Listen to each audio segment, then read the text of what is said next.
Welcome students. Today our topic is skin of birds for BSc part 3. Birds में हम कबूतर की त्वचा के बारे में जानेंगे। कबूतर की त्वचा पतली, सूखी, ढीली और इसमें ज़्यादा ग्रंथियां नहीं पाई जाती।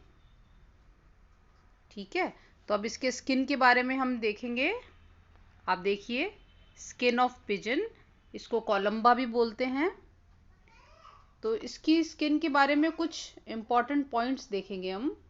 इसमें यूरोपाइजियल ग्लैंड्स पाई जाती हैं जो इसको तेल की तरह एक आवरण बनाती हैं और उड़ान भरने पर ये इसको तापरोधी, जलरोधी, संरक्षी आवरण बनाने में इसकी मदद करती हैं। तो इसका जो पिच है ये कुछ समय के अंतराल पर सामान्यतः गर्मी में ये नए बनते हैं और जो पुराने पंख हैं वो गिरते जाते हैं। डर्मिस इसकी पतली होती है और उसमें सारी जैसे आप देख ही रहे हैं एपिडर्मिस और डर्मिस। डर्मिस के अंदर fat cells, involuntary muscles, vascular spongy layer, compact layer, blood vessels आदि पाई जाती हैं। और स्ट्रेटम जर्मिनेटिवम और स्ट्रेटम कॉर्नियम। और इसमें ऊपर आप देखिए एपिडर्मिस में निकलता हुआ फेदर दिखाई दे रहा है जो एक पेपिले के अंदर होता है। इसको बोलेंगे फेदर फॉलिकल, जिसके अंदर खांच, जिसके अंदर ये फेदर निकलता है। और इसके ऊपर एक जो फेदर निकलता है उस पर आप देखेंगे डाउन फेदर और उसके ऊपर बार्ब्स दिखाई दे रहे हैं। तो इनके बारे में हम देखेंगे कि जो इसके फेदर हैं वो केवल मात्र पक्षियों में ही पाए जाते हैं फेदर, और किसी कॉर्डेट्स में नहीं मिलते। और एक तरीके से जो रेप्टिलियंस में जो शल्क पाए जाते हैं ये उन्हीं का रूपांतरण है, मॉडिफिकेशन है, और एपिडर्मिस में बनाए जाते हैं। ठीक है, फिर हम देखेंगे कि स्ट्रक्चर ऑफ फेदर। आप इसको भी देखते जाएंगे तो आपको समझ में आएगा कि पक्षी के अंदर किस प्रकार से फेदर का डिस्प्लेसमेंट होता है, कहाँ कहाँ पे फेदर पाए जाते हैं। तो संरचना एवं स्थिति के आधार पर अनेक प्रकार के फेदर होते हैं।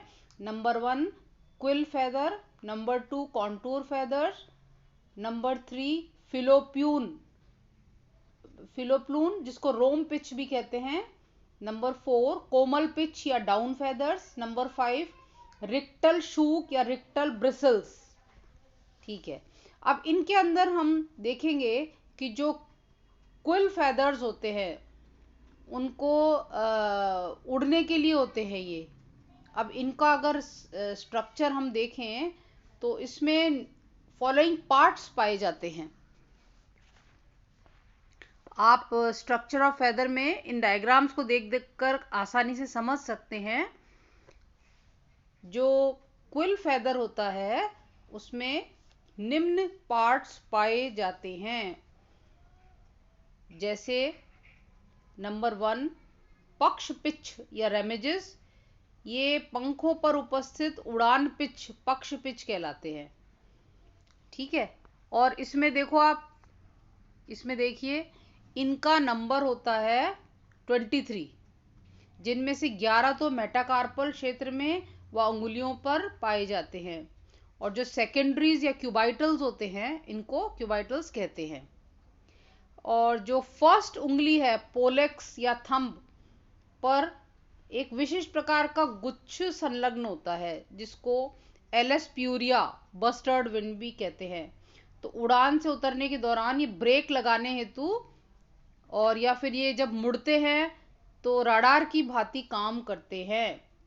फिर नंबर 2 है रेट्राइसिस या पुच्छ पिच। कबूतर के पुच्छ पिच पर जो है इनकी संख्या 12 होती है और ये ब्रेक लगाने के लिए काम में आता है, जैसे स्टीयरिंग होती है कार चलाने में वैसे मदद करते हैं। तीसरा है कोवर्ट्स। ये क्विल पिच्छों से छोटे होते हैं साइज में और इनके पंखों के इनके आधार पर पंखों में ऊपर व नीचे के जो भाग होते हैं तो इनकी रचना एक समान होती है। ठीक है। फिर ये इस प्रकार ये एयर की जो बायंसी के अगेंस्ट काम करने में मदद करते हैं। चौथा है कॉन्टूर फेदर्स। इनको पेन्ने भी कहते हैं और ये सारी देह पर पाए जाते हैं। इनसे देह चिकनी समतल बन जाती है और ये इस प्रकार से वायु इसमें इनके बीच में फंस करके और एक लेयर बनाती है, ऊष्मारोधी लेयर, हीट को रोकने वाली। फिर टिपिकल फेदर को हम देखेंगे, structure of a typical feather. तो कंटूर या क्विल फेदर को हम एक मानते हैं कि वो एक टिपिकल फेदर होता है और उसमें एक आप चित्र में देख के समझते जाइए, एक एक्सिस होता है, दो भाग हैं इसके, और जो दूरस्थ भाग है वो पतला होता है, चौड़ा होता है, रेकिस या शेफ्ट बोलते हैं। क्विल या कैलमस के जो निकट है नलिकाकार स्ट्रक्चर होती है और ये स्किन के अंदर फॉलिकल के रूप में अंदर त्वचा में धंसी हुई रहती है। दोनों ओर जो चौड़ा भाग है उसको वेन या वैक्सीलम कहते हैं और क्विल के निचले भाग में एक छोटा सा छिद्र पाया जाता है, उसे इंफीरियर अम्बिलिकस कहते हैं। यहीं से इसको पोषण मिलता है। ये एक डर्मल उभार के अंदर से प्राप्त होता है, इसमें ब्लड वेसल्स जाती हैं और एक छोटा सा छिद्र और होता है जिसको सुपीरियर अम्बिलिकस कहते हैं। इस प्रकार हम देखेंगे कि इसमें जो अनुपिच, जिसको आफ्टर शेफ्ट कहते हैं या हाइपोरेकिस भी कहते हैं, तो ये इसके छिद्र के आसपास हम देखेंगे। अब इसके अंदर एक मज्जा कोशिकाएं या पित्त सेल्स ठसाठस भरी रहती हैं और ये जो नाभि के अंदर जो एक जो ग्रूव या खांच होती है, नाभि खांच, इसको नाभि खांच बोलते हैं। और इसमें जो शेफ्ट है, अच्छा रेकिस के पीछे जो है फलक दो दो एक जैसी नहीं होते, दोनों रेकिस के दोनों ओर साइड असमान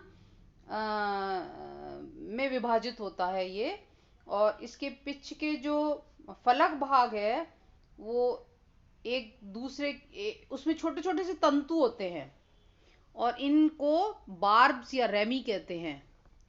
और ये जो तिरछी रचना का है इसमें बार्बी सेल्स भी पाए जाते हैं और ये जो रचनाएं हैं ये इनमें एक तो डिस्टल, दूर वाली तो डिस्टल बारब्यूल्स और पास वाली प्रॉक्सिमल बारब्यूल्स कहते हैं।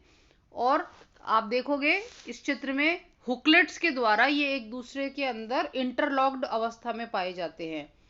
तो इस प्रकार से इंटरलॉकिंग की वजह से इनके अंदर उड़ान में हवा को ये आराम से वायु को हटाने में मदद करते हैं और उड़ने में इनकी सहायता मिलती है।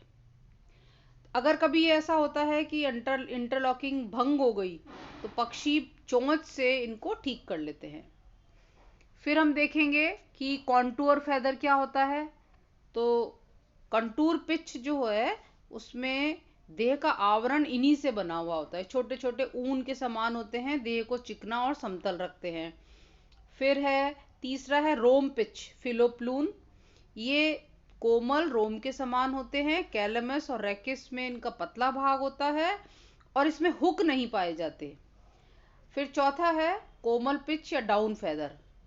ये कोमल, ये छोटे होते हैं, इनको प्लूमूल भी कहते हैं और इनमें इंटरलॉकिंग नहीं होते हैं। तो जब ये बहुत छोटे होते हैं, बच्चा पक्षी, उनकी देह को ढकने में काम में आते हैं ये। तो इनको कभी कभी नेस्लिंग डाउन फेदर्स भी कहते हैं, नीड शावक पिच भी कहते हैं। और ये देह के ताप को बाहर नहीं निकलने देते। कबूतर में ये केवल शिशु अवस्था में ही पाए जाते हैं, एडल्ट में नहीं पाए जाते। पांचवा है रेक्टल ब्रिसल्स या रेक्टल बिस्ट्यूल्स।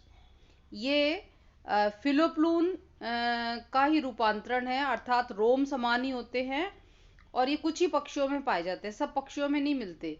चोंच और चोंच की जड़ और नेत्र के चारों ओर जो छोटे छोटे फेदर पाए जाते हैं। ठीक है, फिर हम देखेंगे डेवलपमेंट ऑफ फेदर, पिच्छों का परिवर्धन। जैसे कि आपने स्किन में देखा था, इससे पूर्व के लेक्चर में भी सुना था कि स्केल्स का डेवलपमेंट होता है, वैसे ही फेदर भी स्किन के अंदर डेवलप होता है।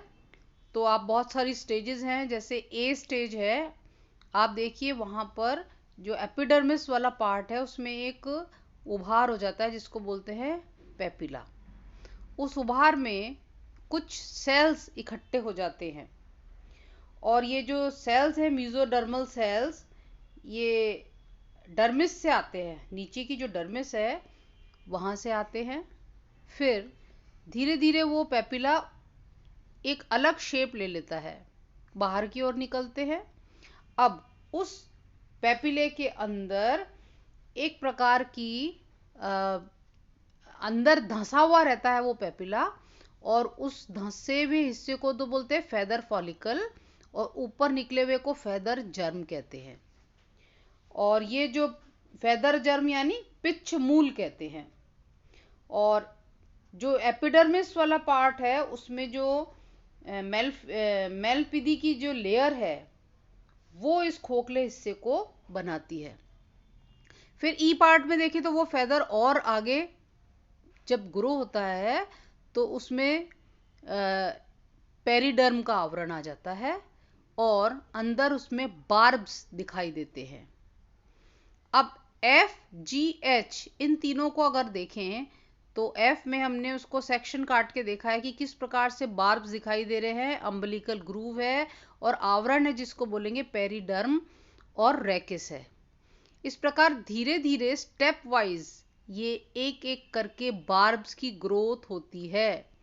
आई में अगर देखें तो ये जो बार्ब्स हैं अब इनका डेवलपमेंट लंबाई में और हो जाता है।